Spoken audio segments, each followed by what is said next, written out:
Hello, hello. Welcome back to the Talkin Kop. My name's Ashley. I'm here with Kev. I'm here with Chris. And we are here to talk through the post-match reaction of Burnley.1, Liverpool.1 at home at Anfield, where once again, Liverpool fail to capitalize against some of the promoted sides. Once again, Liverpool fail to make their dominance count. Once again, Arne Slot is left kind of in limbo. Honestly, I wouldn't even be shocked if we find out he's been sacked by the end of this show. Chris, I'm going to come over to you first. Instant reaction after the game. Just take it away. Rinse, repeat, same shit. People will talk about, well, we had high XG, we had 3 big chances, yada, yada, yada. It's fucking Burnley. I'm sorry, it's fucking Burnley.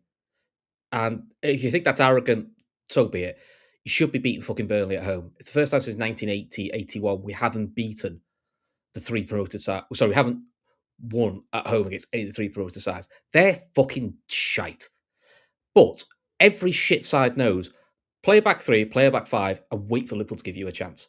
And Liverpool, as usual, can't finish the dinner, let it run on, keep going, and then aren't proactive until he gets to 1-1, and then they shit the bed and start shooting from fucking stupid distances, and the manager goes, fuck it, I'll throw all the attackers on, including 2 lads who I told you last week weren't good enough.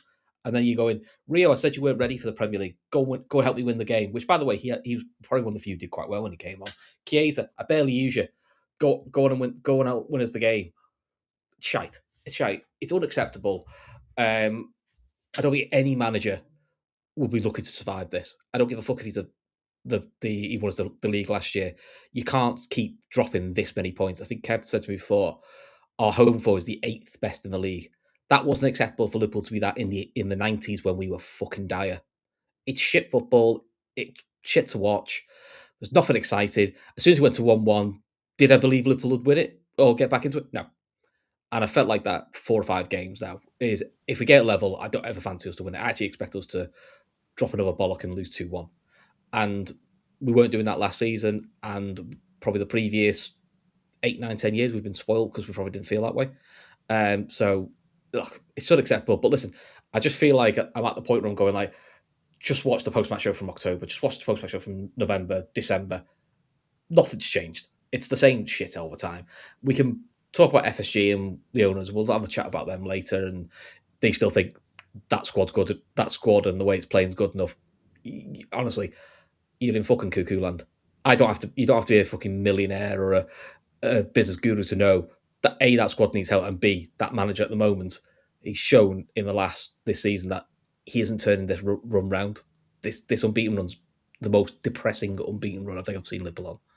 6 draws, I think it is, against, I'm sorry, really average crap sides. But to be honest, I think that's what Liverpool are at the moment. We're playing really average crap football. I think it's actually quite easy to get a result.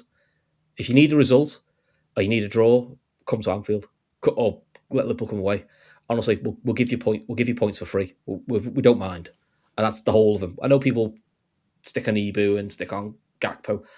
Majority of them today, they just, when it got tough, they went missing, and that's been the problem all season.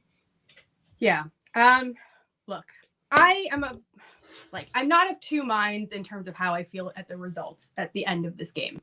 But when I was watching that first half, Kev, there were little bits of football that were really quite nice to watch. I thought Florian Wirtz had one of his best games, or best halves, I guess I'll say, even 3/4 of a game in a red shirt.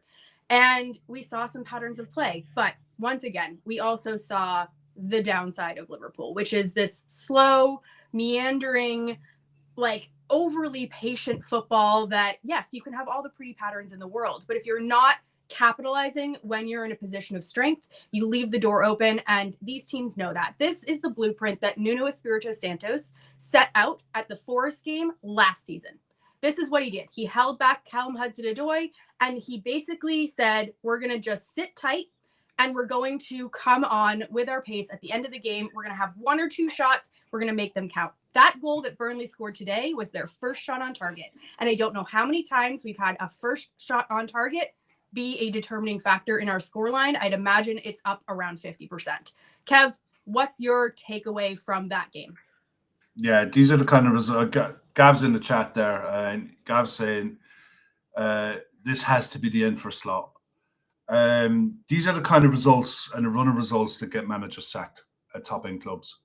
For whatever reason, Xabi Alonso was sacked at Madrid. Losing King's Cup final to Barcelona was probably up there, along with the squad revolt. But you can punch some of this on Arne Slot today. Players, they had so many chances. Clear-cut chances, 3 off the line, missed a penalty. Other shots that they, either bad shot choices, a couple of decent saves. But every which way you look at it, you have to finish your dinner. You have to take your chances when they come up. And to go in at halftime only 1-0 after the football that we played in that first half was crazy stuff. So he set them up in a way in the first half to be attacking, to have whiff out wide, to move it quickly, and to create chances. And we did. They created chances. And when you don't finish them, you can't turn around to the manager and say, look, your tactics don't work because we missed the chances. No, it's on the players. But ultimately, it's the manager who carries the can, and it's the manager who will end up getting sacked for it. And whatever they decide to do, and it wouldn't surprise me. I mean, at the end of the day, you sat there now. I looked at the table there before we come on. Where our home form at the minute is 8th. We're 6 wins, 3 draws, 2 losses from our home games. That's just unheard of. You know, that over the last decade is crazy. It's just not. It's not good enough. Kev, sorry to interrupt. If we had those 12 points, where would we be? Comfortably second? What do you reckon? Second, third? I'll tell you exactly. If you're talking 12 points, you have 48 points, a point off of Arsenal. And let's be honest, and I'll shut up again, but look at the draws: Leeds, Sunderland, Burnley, losses to Forest, and a very poor Man United side. And can I also say a lot of those games were won? Yeah, they were won at one point in the game, and then we decided very late on to throw them away. That's 5 gimmies you've given. To me, that's 5 gimmies. We should be. That's what I mean. We should be sat here going, "Fucking hell, that City loss was a bonus, wasn't it?" And we're sat here going, praying for City to win because we're going, "Don't want United to catch us." It's ridiculous. Sorry. Yeah, look, this season at the minute, right now after that, it just feels like a fucking right on. We're literally going to be fighting tooth and nail to try to get into the top 5, and hopefully we do something in a cup. That's where the season is at the minute. But ultimately, it's managers who carry the can for it, and you can turn around and point behind them and say, "Look, this is what I've come on to change the game or to try to chase the game." Doesn't matter, you know. In 3 months' time, those excuses won't matter because someone else will be in the job. You saw the bounce today that Michael Carrick got, you know, and maybe it's just the squad need a change of voice. They need to hear something different because what we're doing this season, no one's happy with it. It's frustrating as hell to watch, and the longer it goes on, the more predictable we become. And yeah, there was a few decent performances on the pitch over the game. Some moments that you look at and you go, yeah, that's really nice. That was good football. But you give up one chance. One good chance is all Burnley had, and they scored it. That can happen. You know, that can happen in a game. We created many more chances and we didn't take them. And ultimately, the players should be carrying the can. The players should be coming out and apologising. And the players should be the ones who are to blame. But it's not going to be. It's going to be the manager who's going to carry the can. Ash? Yeah. Can you throw that stat up that I just threw in? So Lewis Steele, I think, just put this in. He said, Liverpool are 17 points worse off than this time last season and would need to win every game from here on out to match last season's points tally. And we are in January. Look, guys, I don't think there's any way of sugarcoating this. This is the definition of treading water. That is what we're doing. I don't really care if you want to sugarcoat it in the media and say it's 12 games unbeaten. For me, this is not, you know, there are people that are like, are they really going to sack a manager that's 12 games unbeaten? Yeah, when you look at the mitigating circumstances, when you look at the teams that we're playing, when you look at the football that is being played. And we're going to get to that next. But, you know, one thing I'm not going to read the post-match comments quite yet, but one thing that came out last night that was very interesting, it was an interview with Paul Gorst, and Arne Slot was asked about potential arrivals this month. And his quote was, "Are we less stretched in attack then? I'm a bit surprised people are talking like this," when asked about the prospect of a defensive arrival this month. "You think that we have more options in the front? I'm surprised that people are so focused on our last line."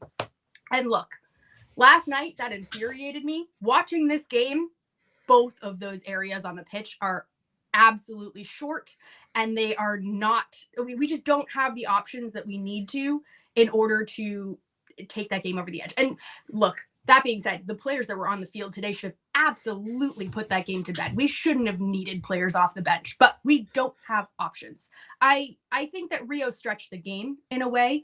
I think that, there were certain moments where he looked really bright, but I'm sorry, sometimes you need a goal off the bench, and neither of those players are going to do it. And sometimes you need a little bit more defensive solidity in the back, so that one goal or one shot on target equals one goal. That to me tells me our defense isn't good enough. So problems on both sides of the pitch. But I agree with you. I think that's the worry with that comment, which is like, do you think our attack, again, it's almost like he's looking going, it's just the attack. And then if you give me some more attackers, we'll be fine. We barely keep a clean sheet. The reason the attack, I think, also doesn't work well is I think the attack go into games, don't we? We need to score 3 every game to have a chance of feeling comfortable. And that's whether we're playing all year. Yeah, whether we're playing Real Madrid or if we're playing Burnley or Barnsley. Unless we score 3, I never feel like we're. And fucking hell, even once as we did score 3, we still managed to throw it away. Do you know what I mean? So look, the squad's stretched everywhere, and look, that's fine. But I agree with Jono's point, which is today maybe isn't fully on the manager because they did create enough chances. I would say he wasn't proactive enough when you could tell the tide was turning. But that's not the first time we've seen that type of crap result at home or away. This feels to me just like it's like the straw that's broke the camel's back. It's like how many more? It's like we've been saying how many more season-ending injuries you need to get to add to the squad. How many more crappy drop points you need? It's something like I think of those 17 points we're worse off. Honestly, you could find half of them, probably most of them in November, December, January, with the teams we've dropped points to. And this is not arrogance. Should you beat Forest at home? You should beat Forest at home. Since Forest beat at home, they've won fuck all since. United are a basket case. Leeds have been up and down, and we threw Leeds away against them. Fulham weren't in great form when we saw them. Burnley haven't won in 12. Got a few good draws recently, but they haven't won in 12. It wasn't like we've gone as well and got like draws against Arsenal, City, Chelsea, and you've gone, do you know what? That's fine. Getting draws against those sort of teams, they're difficult games. So be it. The gimmies, and I know it sounds arrogant, but as Liverpool Football Club, they're seen as gimmies. They're games that you get done and you find a way. This year, we just seems to be any sort of setback. We're like, no, can't be doing with this. That's too hard. Well, look, on paper, Burnley at home was our easiest game left of the year. On paper. There's no 2 ways around that. And honestly, let's get into the game because otherwise I'll go off on a tangent. And we will go on to tangents later. So if you guys want like rage, we will get to the rage. We will get to the screaming. We will get to like the slot stuff. That's going to be on our Patreon. We're doing this new thing where we're doing an hour on YouTube so that we still have our free show. But we're also taking this show kind of a little bit longer over on Patreon. So if you're interested in the actual like us giving our really honest opinion with expletives and everything, that's over there. That's going to be right after this show. So I just want to give you guys time to download it if you want to do it. All right, so let's get into it. Kev, I'm going to come to you on this. So we get into the game and right away, 2 minutes in, we start to see some really beautiful interplay. We see Kirkez, we see Szoboszlai, we see Kirkez go back toward Jones and Perez defends well. Curtis Jones nearly has his first goal in a year, and then there's a corner. So 2 minutes and 50 seconds in, starting fresh, starting snappy. I'm like, wow, it's been a really long time since Liverpool have, had a really snappy start outside of that one kind of Brighton goal. How did you feel kind of, let's go all the way up to, let's just talk about the first 30 minutes or so. Yeah, I was happy with it. Kirkez should have scored. He should have taken that onto his right foot and curled it into the far corner. The cross was never on. Jones was offside. So, and the avenue was blocked off for him. So he either didn't pick his head up or he's just, I'm in this position. This is what I should do. And he just does it without looking. I mean, good position, really good run. The frustrating thing, and I think they showed it on Premier Sports at halftime, the amount of times that Kirkes was bombing up and down the wing, the ball would get to Gakpo and everything stopped. Kirkes stopped and the player around him stopped because Cody put his foot in the ball and chopped back into his right foot and laid it off or had a shot. And if you're Kirkes, you must be pulling your hair out at this stage because I know he'll look at it and say, look, Cody's been here longer. I'm only the new guy in the door. But how many times was the one-touch layoff on for Gakpo to just lay it down the line for Kirkes to run onto to put a cross in from a better position? It was on all through the first half. And yeah, Cody got one good shot that Dubravka got a decent save on that was a good height, but you'd expect him to save because there was no real power on it. It was just ineffective. It was toothless and predictable. And it's like it takes away so much from Kirkes' attack. The best thing about Kirkes, that run in the first couple of minutes, was the quick 1-2 between the link-up play between him and Szoboszlai, because Wirtz really started out Jones started out on the right. Wirtz had a free roll in the middle, and Szoboszlai was in on the left. And Cody Gakpo today went through me like a rusty nail. It was painful watching. But some of the interplay was good. Some of the chances we created in that first 20 minutes, we weren't really peppering the keeper, but we were never under any threat whatsoever. And you're just looking for the space. And when you're coming up against a side who are playing 5-4-1 and they're sitting deep, the longer the game goes on, the easier it gets to move them around because they'll try to come out and play. But as they were setting a low block, and when the ball got out to Cody, they were able to reset their low block. It's really hard to break them down. You got to sit in the ground and watch a side with 10, 11 behind the ball and try to see where the space is to work it out, to work it around. You have to move the ball really fucking fast, and Cody slows everything down to a snail's pace. Ash? Yeah, look, there's a lot of Cody Gakpo haters out there. I don't necessarily want to kind of jump on him per se, but I am seeing a lot of comments that are saying, that was probably the best that we've played against a low block, with the exception of the fact that we still didn't put the ball in the back of the net.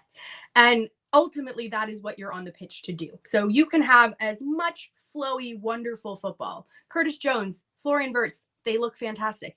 Florian Wirtz really starting to come into his own. But none of that matters unless you can capitalize on that moment of dominance.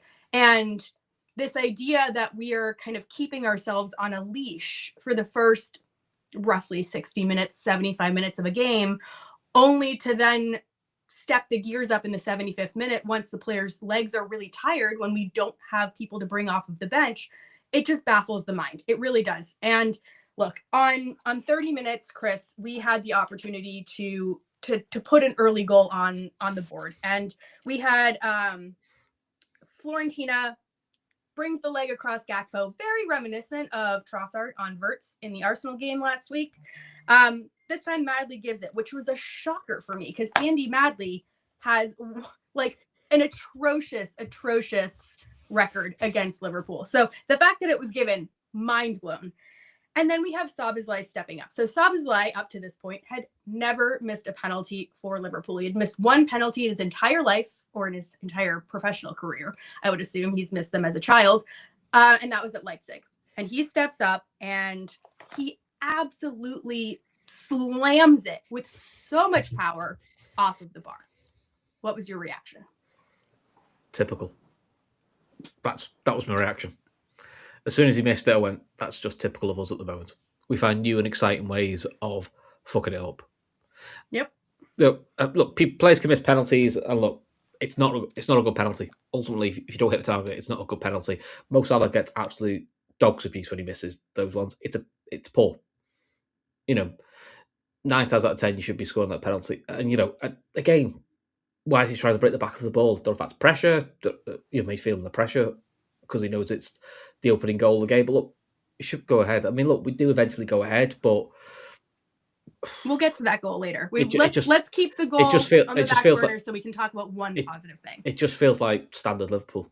Even when we're given a leg up or opportunity, we give it back. No, we don't want that. So yeah, I just thought, standard typical. Yeah, I'm a bit fed up of it. I just feel like all we've done this season is Groundhog Day. Look, we have bad seasons. We all have bad seasons. I get that, but this just feels to me like we don't learn anything, or we don't adapt to anything. The only thing the manager has done to adapt is he's made us really compact, really boring, and took all the flair outside. Great, but we still can't keep a clean sheet, so it's a bit fucking pointless anyway. So I just don't feel. I feel how I felt after we got beat by PSV. Going, I don't see how this gets any better. And yeah, great, we're unbeaten in 11, but I'm looking at most of those points going, there's so many drop points, they all feel like losses. And it's just really uninspiring.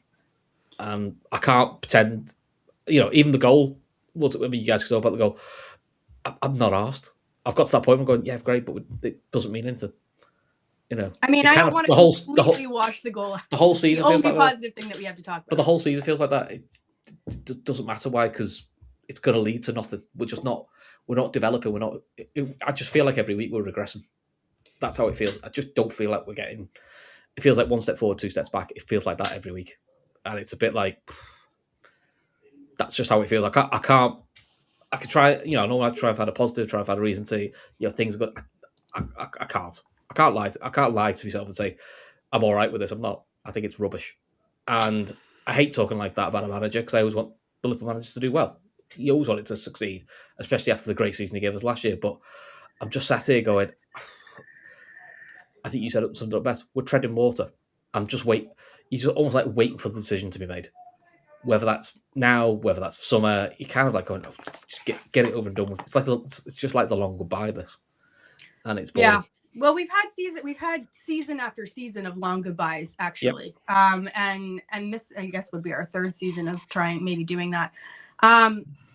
Look, I mean, is there an improvement from the PSV game and from the games where we're shipping 3 goals? Yeah, but the bar was on the floor. And, you can improve from the bar being on the floor and still have it not be good enough for Liverpool Football Club. And I think that's my main takeaway from this, where it's, yes, have we improved? Yes, is 12 games unbeaten better than shipping goals for fun? Yeah, but also shipping goals for fun is relegation form, and that's where we were at that point. Right now we're mid-table form. I mean, there's the fact that we are where we are in the table, it feels like a false position. And, there's something that we're going to get to it because there are, there's a threat there. There's a real threat to that position.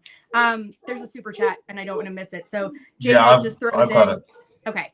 Let's throw that up there before we go on to the Florian Wirtz goal. He says, sign the players he wants now or replace him with Alonso immediately. The football is terrible. Anything else is a neglect. I think that's a very, very fair point. Yeah.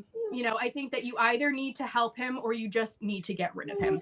You can't have this middle ground because, right now we have 1 foot on one side of the post, 1 foot on the other side of the post, and we have just splinters going up every single Liverpool fan's ass. And it's painful. It's painful to watch. It's painful to listen to. It's painful to come here and chat about. Just wait to see his post. Just wait to see his other post match stuff. We're gonna get to it. We'll do that in Patreon because we're not. We just don't have time for it. Yeah. Let's talk about the one really good point of this game because Florian Wirtz's goal I thought was a moment of magic. Kev, it was right on 42 minutes. There was an Ekitike ball outside. He took it to the byline. He took a shot. Jones was really, really on top of the ball there and kept it alive. He passed back to Wirtz, who was a little bit further out. And Florian Wirtz takes a touch and then whips it into the near post. It's an absolute beauty of a goal. And I think what you're seeing is Florian Wirtz finding his feet in this league. Finally, this is the Florian Wirtz that we thought we were going to sign. And I think I said to you guys, if I feel bad for anyone on that pitch, it's Florian Wirtz because he did everything that he could. He was the one player that kind of stood up to be counted. What did you think of the goal, Kev? I love the drag touch. That little drag touch that he does. That if you try to go for the ball, you're going to give a penalty away. if you stand off him, he's gone. He's so agile in the box. He's nimble. The ball sticks to his feet. The touch that he takes gives nobody a chance. It gives him enough chance to be able to get the power on the shot, but nobody has a chance to get anywhere near it. It was a lovely finish. Really good work by Jones to keep the play going. But it was just reward really for the half that we put in. Burnley had one half attack in a few minutes before that. But other than that, it was complete total domination of a half that you really needed to be rewarded by more than one goal. And, delighted for a really good finish. Dubravka had absolutely no chance. It was a good finish. You go in 1-0, but 1-0 is anything can happen. A long throw, a corner, a misplaced pass, anything. A counter. You can call it whatever you like. 1-0 is a really fucking poor return for the complete total domination that we had in that first half. And yeah, you can dominate the ball without being threatening, and that's what I feel we are at the minute. We're dominating possession, but we're not threatening enough with it. And yeah, today is the exception to the rule of the last probably half a dozen games where we've had an absolute boatload of chances or a boatload of shots. But some of them were like 30, 35 yards out. You go back and watch the Morgan Rogers interview with Villa when he's talking about how Unai Emery is talking about players taking shots from outside the box. But they're working the space to create chances in areas that they can score from outside the box. And Villa come up against low blocks too. So it's because there's a plan in place for it. It's not an afterthought or a pot shot. It's planned, and there's method behind the madness kind of thing. With us at the minute, it's like I'm still trying to figure out how we're trying to score a goal. Are we still trying to score the perfect goal? And we are. We're looking for cutbacks all the time. And when the area is so congested, you're going to struggle to find space. So that's when you need someone a bit of luck, a toe poke. One of those ones that were cleared off the lines, you need those to be put away. And then at 2-0, at 3-0, you can relax because it should have been 2 or 3-0. There was enough chances in that first half to make that 2 or 3-0. And that's not exaggerating. I think they had one cleared off the line, you had a penalty miss, and you had the Wirtz goal. So that's 3 that you really should be ahead at halftime. And then it's a completely comfortable game, and that's where we should have been with it. Yeah. It's interesting. Slot has talked in the past about, when you do have a moment of dominance, I'm not going to repeat the same old quote about moments of magic and set pieces, whatever. Everyone knows that. But one of the things he talks about is if you have a period of dominance, then what you don't want to do is give the other team hope. And one of the things that penalty miss did, was give their team hope. One of the other things, Chris, that gave their team hope was right off of the kickoff, you had Edwards in our box with a clear shot on target, and it goes just over the bar. And it's the warning shot of the first half. And then from there wasn't very much that happened in the immediate 5 to 10 minutes afterwards. You had around 55 minutes a Gakpo shot that was cleared off the line by Humphreys, which was made by Wirtz. Again, Wirtz, I think he could have gone down in the box there. I think he actually could have gotten a penalty, but he stays on his feet, and Ekitike gets the shot off. Again, we could go into ref watch and talk about, do you go back to the foul if a goal doesn't materialize, whatever. We're not going to do that. From there, 62 minutes, Chris, I'll let you speak on this. There was a moment where all too easily 2 of the Burnley players get in on the goal, and it's Konate kind of 2-on-1. And look, Konate does stop the goal, but the way he stops the goal made my heart just stop. And it felt like, thank God Ali is, as sharp as he is off of his feet, because that pass back was, it was aggressive, I'll say. But there was a player behind him. He had to make a move. I understand why it happened. But what were you feeling at that point in time?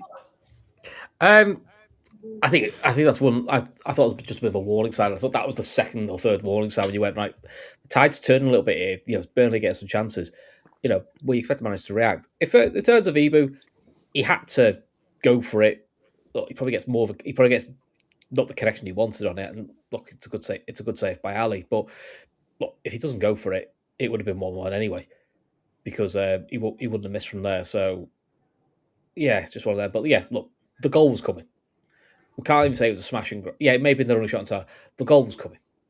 Well, the goal does come 2 minutes later. You could feel it coming. You had that feel in the ground. You had that feel in the game going, this is coming.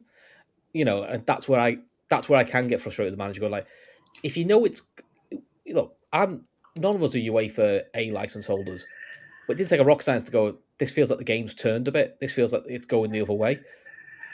To be proactive, do something to change the mind. Whether that is swap a midfield, McAllister on for someone else, just fresh legs, fresh ideas, or throw Rio on for the last 25 minutes, just a bit of pace, just to give. And Kev pointed out perfectly: is as soon as Rio came on, Walker couldn't tuck in anymore because he's gone, fucking hell, this lad's quick. I've got to mark him. It just gave them a problem. It made them open up, but we didn't. But we waited till it was 1-1. In terms of the goal for 1-1, it's the pass from Ibu to Frimpong probably isn't great, but Frimpong's a bit on his heels. Look, me and Kev disagree slightly on it. It is good passing work by them, good one-touch football. I felt Liverpool were a bit statuesque, and I actually think the pass to the guy who scores it, Edwards, it's honestly, it's like a chasm of a gap, and that's where you're a bit like, and I'm not having this. All they're all attack minded players. They're all footballers. They've all played football long enough to know you need to fill in gaps. You need to try and help out. And listen, it's a good finish. Some are saying should Ali have done better. I think give them credit. It's a really good strike, low, hard. Beat most keepers. Look very similar to the Mbuemo finish against Donnarumma today. Very, very similar. Yeah, I don't think Ali can get there. I think it's far enough into that far corner. If Ali saves that, we'd all be talking about a worldie, because it would be, because that's a really difficult save to make. So, yeah, unfortunately, it was predictable, but that's how it felt, and that's the frustration thing. It didn't feel like a bolt out the blue. You felt there was a good 5-10 minutes of pressure, and this is the problem with the season. Any sort of pressure, any sort of adversity, they're just not adapting to it, and they don't know what to do with it. And I feel like the manager's struggling with that as well.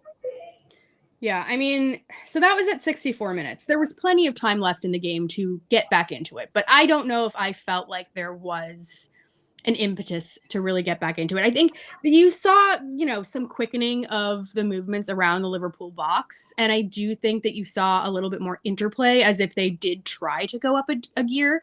But at the same time, I don't think that any of the quality really shined through in terms of the final ball, the shot.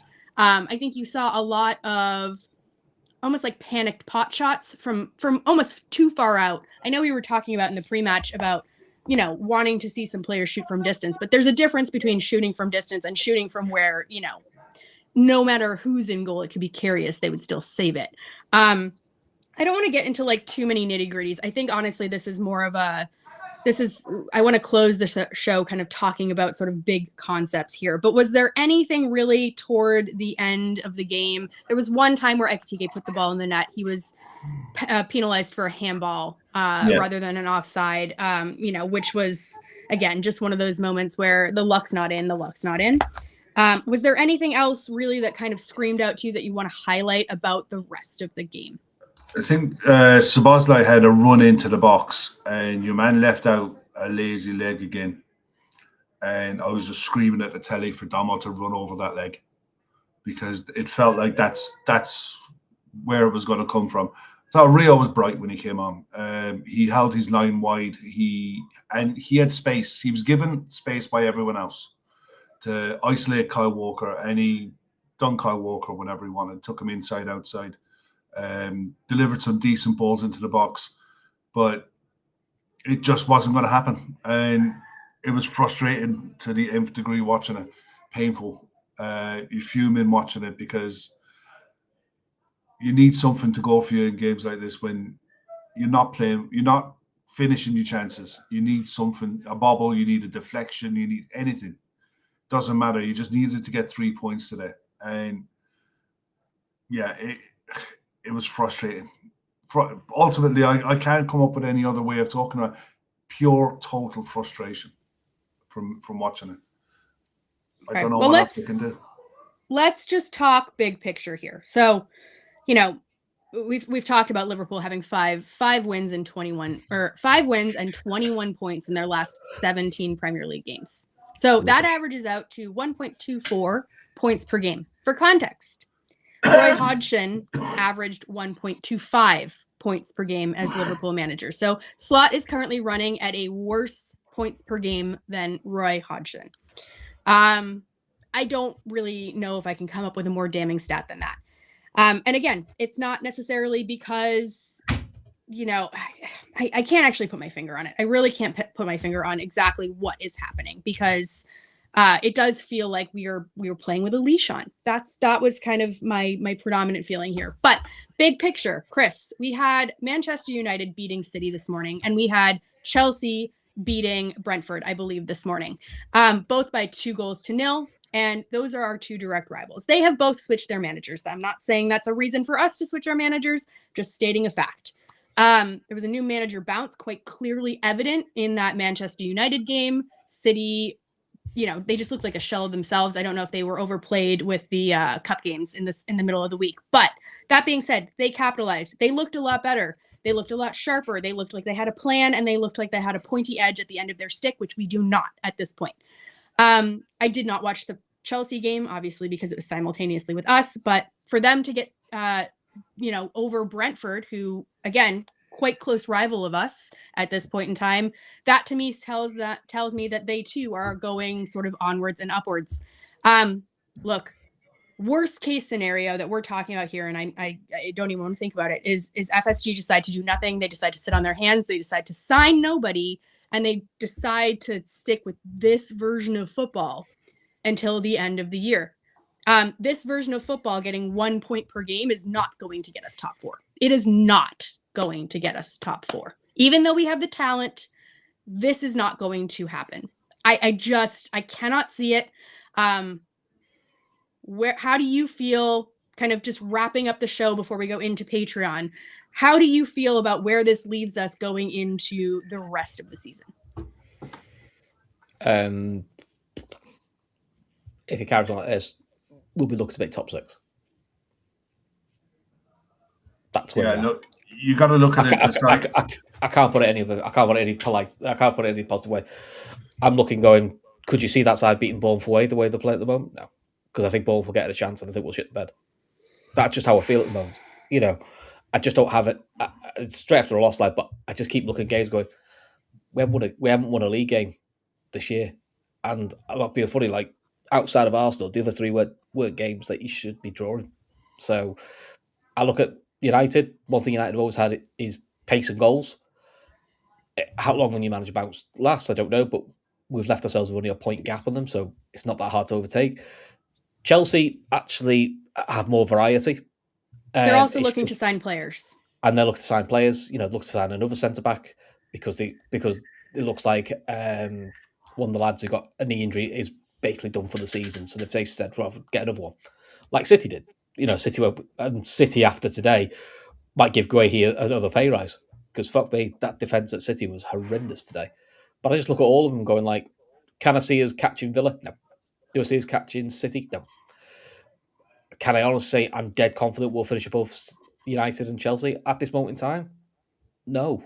There's not enough positives for me to say that's what it is. And we can talk about the squad all we want and what we need help with. That squad's massively underperforming.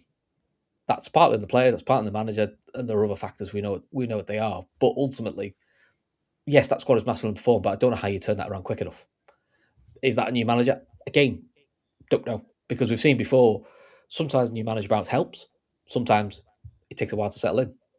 But Liverpool are in a position now where if they did want to make a change, this person has to hit the ground running and get them winning straight away. Big ask. I just don't see. At the moment, I just don't see it. Sadly, I'm praying I'm wrong. I'm sat here at the end of the season going, I don't have to worry about it. It's all fine. Yeah, but I don't feel that way.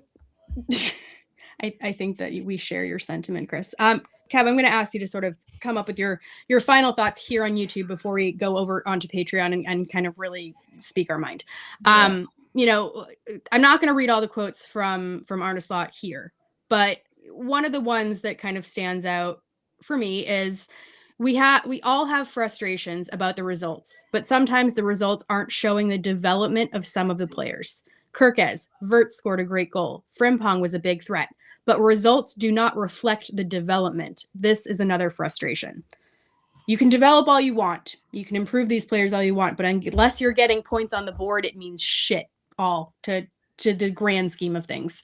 And, I guess what I'm asking you is, do you think that given the way the teams are playing, I think there's enough of a body of evidence about like what this team looks like in its current iteration. Do you think that this team has enough to get top 4 right now with what the other teams around us are doing? No. And I don't think we'll keep enough clean sheets, and I don't think we'll score enough goals. That's basic football. You can dress it up any way you like. I think Tony is spot on here. Back him or sack him. It's clear as the nose on your face. This squad is short. And I don't give a tuppenny how they manage to do it. I don't care who they have to sell or how they have to get rid of players to bring players in. This squad is flat. It's just on its arse. And look, I'll say what I really think on Patreon. But yeah, let's just leave it at that a minute. I just think I'm surprised. I'll be surprised if he sees Monday. He shouldn't. So there's a lot of people in the chat that are talking about, Alonso wants to get back into the job immediately. Again, we'll talk about it. Yeah, we'll talk about it later. But there's a lot of chat going on in our chat here about Alonso wanting to go back into work immediately. So it looks like Fabrizio Romano's putting that out, and then that just sort of goes out to all the other little ITKs in the world. Yeah. Whether we like it or not, Slot is under pressure after this result. I don't care about development. I care about score lines. I care about getting the ball into the back of the net. Look, if you're interested in hearing all of the Slot post-match comments, if you're interested in hearing, just sort of our general, player of the match, who could do better, all of that jazz, we'll go into that in detail. Because we really are trying to kind of squeeze as much as we can into both of these shows. Is there anything else that you guys want to talk about before we go? Or do you want to just wrap up? Is that a good place to stop? We're just wrapping up there because I'm gagging for a drink. I need alcohol. So we need to go and just refresh our brains a little bit. Maybe not refresh our brains with some alcohol or, some food or something. And then we're going to be back in about 10 minutes over on Patreon. So we're going to migrate over there. Just give us a second to sort of compose ourselves, because as hard as it is for you guys in the chat, it also is hard for us to come on here and speak logically about such a shit performance as it was. But I wanted to thank you all in the chat. If you're just here on YouTube, thank you so much for coming. We do want to keep the free YouTube shows because this is our bread and butter. And we just appreciate all of your input. Otherwise, I think that's where we're going to wrap. I'm going to let Kev take us out of here, and we will see you guys all in about 10 minutes, hopefully. So thank you so much. Bye. Bye. Bye.